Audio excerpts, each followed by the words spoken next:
Asalaamu calaykum waraxmatullaahi wabarakaatu. Saaxiibada ku xiran janaalka layaabka miidiya ee YouTube, kusoo dhawaada asxaabta muuqaalkeena. Maanta waxaan kusoo qaadan doonaa dad ku xanibmay meelo la yaab leh.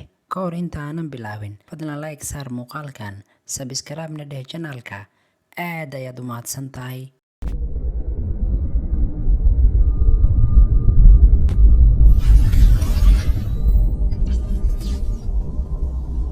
Muuqaalkeena koowaad ayaan kusoo qaadan doonaa booliiskan.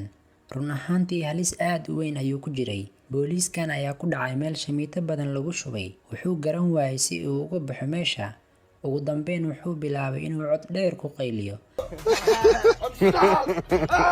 Ugu dambeyn waxaa caawiyay shaqaalihii meesha ka shaqaynayay. Muuqaalkeena labaad ayaan kusoo qaadan doonaa. Maadaama aan ognahay wadada marka la gudbayo halisteeda, yarkaan ka gudbay wadada ayaa sameeyay arrin la yaab leh. Maadaama uu isku dayay inuu maro waddo aan la marin, laakiin wuxuu kala kulmay ayaa cajiib ahaa. Wuxuu ku xanibmay oo lugaha u dhex galeen biraha dhexdooda. Markii dambe ayuu si degan ugala baxay lugihiisa meesha uu ku xanibnaa.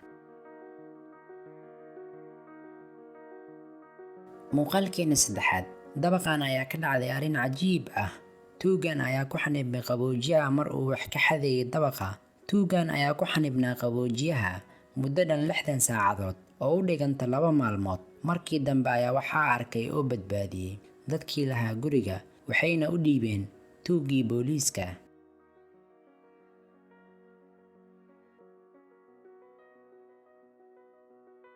Muuqaalkeena afraad, yarkaan ayaa ka cararay booliiska ayaa ku xanibmay biraha gudahooda. Waxa ka raacay baa cajiib ahaa markii booliiska xoog uga soo saareen biraha uu ku xanibnaa. Daawasho wacan. Muuqaalkeena ugu dambeeya ayaa la yaab ahaa. Tuugan ayaa ka soo galay dukaan daaqadda, laakiin dhibaato ayuu soo doontay. Maadaama uu soo galay dukaan ninkii lahaa uu la kulmay dhicitaan fara badan. Ninkii lahaa dukaanka ayaa u sameeyay 3 albaab. Hadduu ka xirmay midka koowaad, ayna midna kuu furmaynin, tuugii ayaa ku xanibmay meesha. Waxaana uu furmi waayay albaabadii. Wuxuuna la soo baxay burus. Buruskii ayaa ka jabay markuu ku garaacay albaabka. Ugu dambeyn booliiskii ayaa soo gaaray meesha.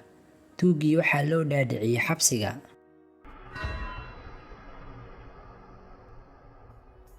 Intaasi ayaan kusoo gabagabeyneynaa muuqaalkeena maanta.